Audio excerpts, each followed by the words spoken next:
Eu queria que o senhor falasse a situação do Estado atualmente, o número de casos suspeitos, as cidades que foram que já confirmaram casos. Acredito que formalmente assim, tem um delay aí na confirmação. Nós estamos no último boletim com 4 casos, mas isso vai aumentar nos próximos dias, à medida que a gente vai confirmando os casos e tabulando eles e passando para o Ministério. Eu imagino que muito em breve a gente deve ter 10 casos confirmados.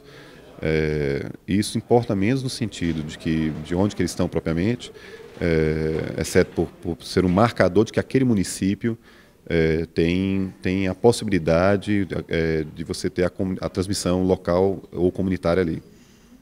Todos os casos são importados até o momento, e eles funcionam muito como proxy, como marcador de que naquele local a gente deve fazer uma atenção diferenciada. Os municípios são Patrocínio, Ipatinga, Nova Lima, Belo Horizonte, Divinópolis e Juiz de Fora.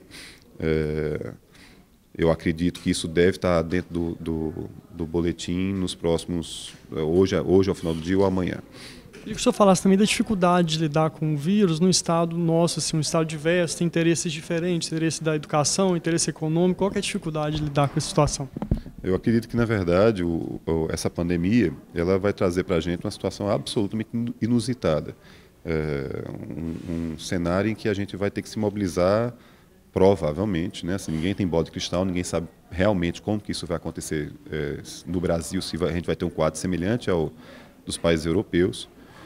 Mas nesse momento é razoável supor e se preparar para isso. Então que essa geração vai viver um grande enfrentamento de uma pandemia. Não é motivo para pânico, nem histeria coletiva, nem nada disso, porque a letalidade para cada indivíduo é muito baixa, mas é motivo de mobilização, de combate para a sociedade. Porque, na verdade, a gente vai precisar que cada pessoa reduza o contato social, reduza a proximidade, reduza as possibilidades de contágio, reduza a mobilidade. A gente precisa que todo mundo coopere para que o vírus propague na população de uma forma mais lenta. A gente precisa achatar a curva, basicamente, da transmissão. Ele é altamente transmissível, é pouco provável que as pessoas não adquiram. O que é necessário é que a gente se mobilize de uma forma tal que elas adquiram ao longo de um período maior de tempo. O senhor falou ali, Rio de Janeiro e São Paulo já tem casos de transmissão, porque são cidades cosmopolitas, né? Belo Horizonte ainda não tem esse tipo de situação, mas a universidade é um lugar cosmopolita. A gente tem estudantes do Rio de Janeiro, de São Paulo, de várias partes do Brasil, tem estudantes internacionais. Então, qual a importância da universidade tomar ações, especialmente que a gente tem um contingente de alunos jovens, né, que não são população de risco? Então, qual a importância da universidade tomar ações e também qual a importância dos jovens aqui, estudantes, tomarem ações no sentido de contribuir para a prevenção da disseminação do vírus? Não, claro, sim. Todos nós, do mundo moderno, somos cosmopolitas. Agora, São Paulo é o mundo. Você tem de tudo lá. O trânsito com o mundo, a conexão, ele é um grande hub. E o Rio de Janeiro, da mesma forma. São Paulo até mais do que o Rio de Janeiro. Então, assim, é natural esperar que você tenha um quadro mais veloz pela conurbação, pela densidade populacional desses grandes centros e pelo alto grau de tráfego internacional, etc. No caso, então, nosso aqui em Minas Gerais, óbvio que, eventualmente, a gente vai ter também uma situação assemelhada ao que está começando a ocorrer lá. Mas tem um delay aí, ou seja, São Paulo e Rio de Janeiro vão na frente, por essas características. A gente viria a reboque. Com relação, então, a reduzir o contato pessoal, você ter grandes medidas que reduzam o contágio e desacelerem, claro que a educação e toda a sociedade estão envolvidas. É importante entender que, no caso da universidade, quando você fala de reduzir o contágio como medida de saúde pública, essa medida é mais efetiva na população idosa com a qual essas pessoas têm contato do que propriamente sobre esses jovens.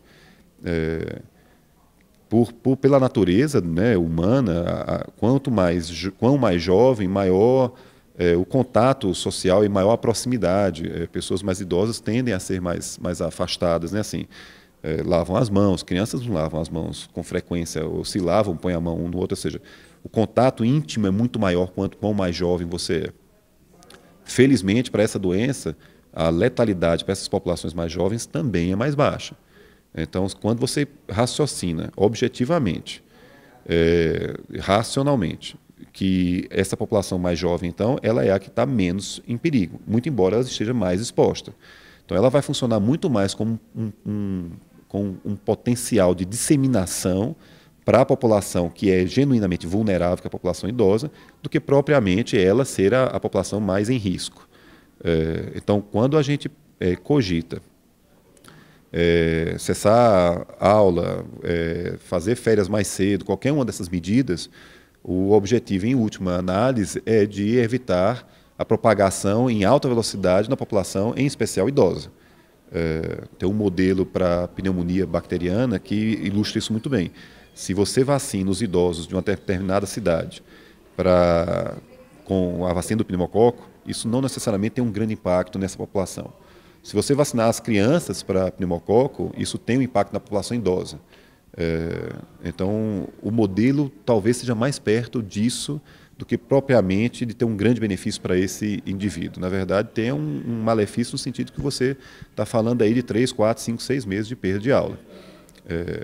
Lembrar que a gente não vai suspender a aula durante 15 dias, se essa é a proposta. A sociedade tem que amadurecer a ideia de que nós estamos falando de um período de inverno com a sazonalidade de gripe exacerbada pelo corona. Não seria... Isso é fácil de começar, mas é complicado de acabar. Então, tomar essas medidas é fácil, suspendê-las é complicado. Então, essa medida de suspensão, por mais seja difícil ser tomada, agora, com essa situação, é importante que seja considerada. A suspensão das aulas nas universidades, nas escolas. É isso que está sendo estudado, e eu acho que é isso que tem que ser amadurecido.